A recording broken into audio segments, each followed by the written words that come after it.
the most epic sci-fi tale ever told. What an obnoxious title. But it's true, the greatest sci-fi tale ever told has already been written. It was written by several of the 20th century's greatest storytellers, and you've heard it countless times, but never like this. For over 30 years now, I've been holding on to this convergent timeline theory about two of the greatest character pieces in rock and roll history. At some point, I thought it would make an excellent comic book, maybe a screenplay, maybe both, maybe neither. Until now, I've never really taken the time to sit down and write out the specifics or tell more than 2 or 3 people about my theory, but here it is. David Bowie's Major Tom is Black Sabbath's Iron Man. If those words don't make any sense to you, and they may well not, here's a quick primer. If you're over 30, feel free to skim ahead. Ground control to Major Tom. In July of 1969, 5 days before the American moon landing, David Bowie released the song Space Oddity. Space Oddity was a psychedelic folk opera. The uncut version was over 5 minutes long and included several distinct movements over 11 parts. It was weird. It was brilliantly composed, arranged, and mixed. It told a complete, timely, timeless, touching story. And it made Bowie's career at a time that was pretty much make or break. Sonically and lyrically, Space Oddity tells the story of Major Tom, an astronaut who is launched into and forever lost in outer space. The lyrics deal with Major Tom's loss of communication, the loneliness and desolation of space, and the process of a man coming to grips with the fact that he is going to die in silent isolation. The song seamlessly weaves an epic external plot with an equally grand internal plot. Bowie said of Major Tom's arc over the course of the song, he's fragmenting. And in sort of a B-plot, the song also touches on the cynicism of celebrity and the role that society plays in isolation. We'll come back to that. I Am Iron Man. Almost exactly 1 year after the release of Space Oddity, Black Sabbath released Iron Man as part of their debut album, Paranoid. The album on the whole, and Iron Man in particular, single-handedly introduced the world to heavy metal. Even fans who were well-versed in proto-metal, hard rock, and the dark, heavy electric blues of the late 60s had never heard anything like Iron Man. No one had. If it were a modern song, Iron Man might be sonically described as doom metal or garage metal, and the lyrics and themes would fit those descriptors too. Iron Man tells the vague but highly impactful tale of an astronaut who, in the course of his service, tears the fabric of space-time and foresees the apocalypse. He plans his return to Earth with the intention of warning humanity of its impending doom. During his return, however, Iron Man is turned to steel. So the seemingly lifeless statue of a man that crashes back to Earth is ignored and ridiculed. And then, in true sci-fi fashion, Iron Man returns to life and initiates a violent rampage, paradoxically becoming the Armageddon he foresaw, the classic causal loop. Let's do the time warp again. Both of these songs are phenomenal on their own. But as a cosmic horror fan, I can't help but believe in a convergent timeline where the two songs are chapters of the same tale. And as a cosmic horror writer, I'm going to give away the plot of that tale. But before we get to that, let me answer one more question. What is it thematically that makes these two very different songs so compatible? A lot of the similarities probably have to do with era. Growing up in the 50s and 60s meant growing up in the golden age of both budget science fiction and art house science fiction. It meant growing up with the space race, the new possibility of reaching the stars, and all of the excitement and terror that accompanied that prospect. As mentioned, the American moon landing happened in July 1969. There was, by all accounts, space fever. There was also space anxiety. There were so many questions. What's up there? What if you get lost? What if the calculations were all wrong? Why are we going? And in the Cold War years before space defense, there was looming global fear, not only of threats from space itself, but of threats from each other. Here in the West, there were questions like, will Sputnik kill us all? Also in 1969, everyone had just seen 2001: A Space Odyssey. Bowie cited the film, particularly the calling home sequence, as his key inspiration. And that being the case, I think the loneliness, emptiness, and terror specific to cosmic horror was also instrumental in crafting both Major Tom and Iron Man. Both characters are national heroes, important men in their time, pioneers, risk-takers, and by all accounts, high-functioning individuals who are driven mad by isolation. Of course, Bowie revisited Major Tom several times through his career, most notably in 1980's brilliant and desolate Ashes to Ashes. Ashes to Ashes revisits a sad and broken Major Tom 10 years after being marooned. As Bowie puts it, here we had the great blast of American technological know-how, shoving this guy up into space, but once he gets there, he's not quite sure why he's there, and that's where I left him.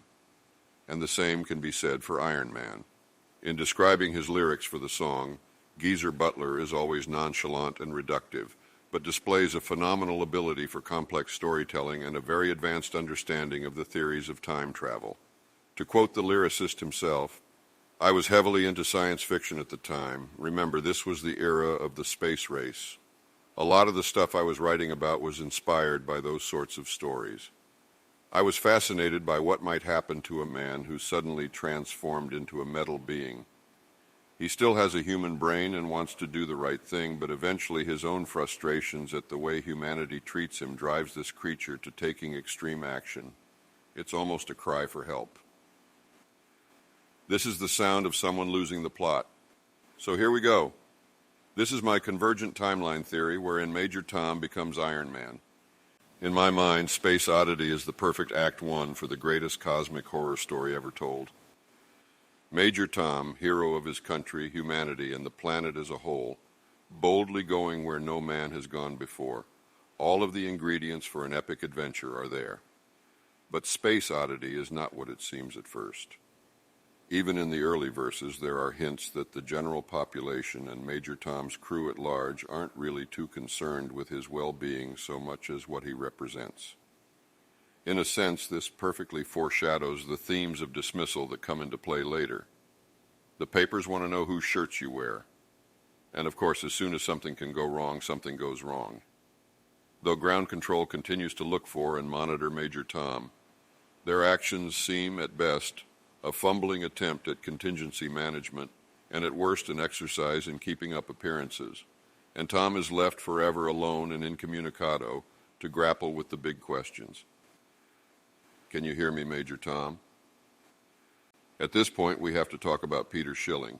In 1983, Peter Schilling released Major Tom Coming Home as a direct sequel to Space Oddity. Schilling made a career of sci-fi themed synth pop, and was really the perfect person to write a sequel. I don't know what Bowie thought of the sequel, but it had an excellent tone and plot, and the twist at the end fits perfectly into the convergent timeline we're crafting here. Give my wife my love, then nothing more. I love the Peter Schilling chapter. There's a glimmer of hope, a continued efforts to bring Major Tom home, but there is also the introduction of mystery.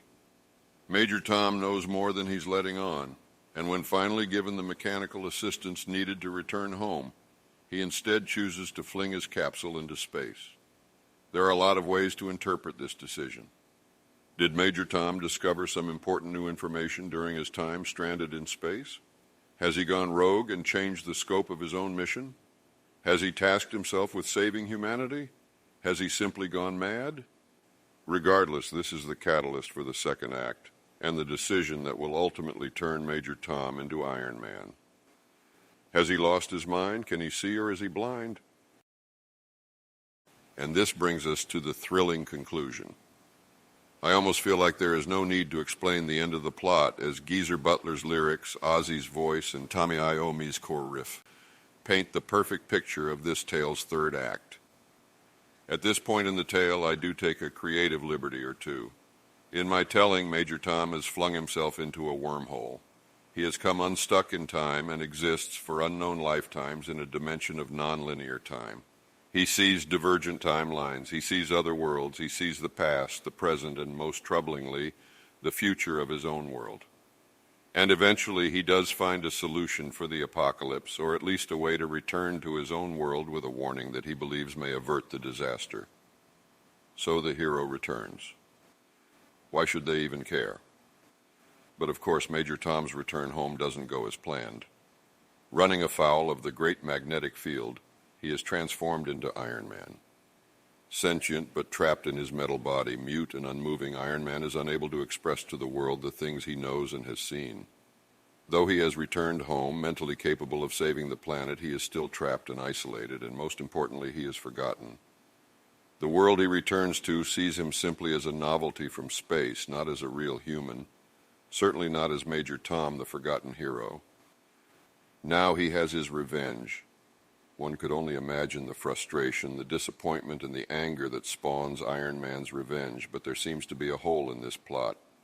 In my version, Major Tom has been gone for an eternity, and he returns not exactly to his own time, but to a later date.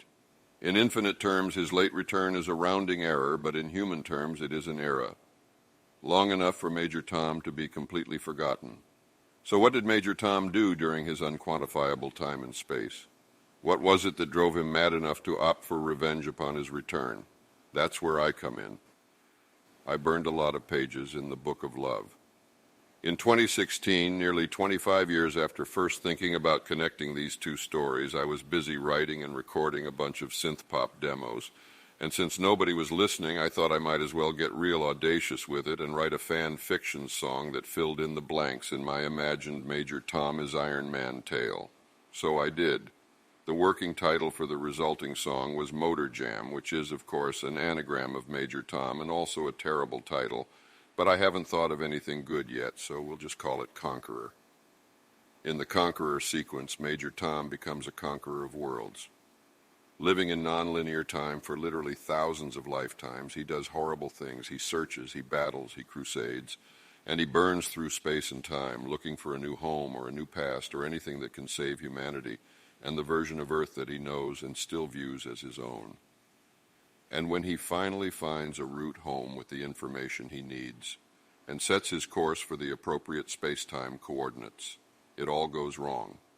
Major Tom lands too far in Earth's future, and more importantly, he passes through a field that entirely changes his chemical composition, merging him with the mech suit he has developed over the years, and freezes him for a time in a metal prison.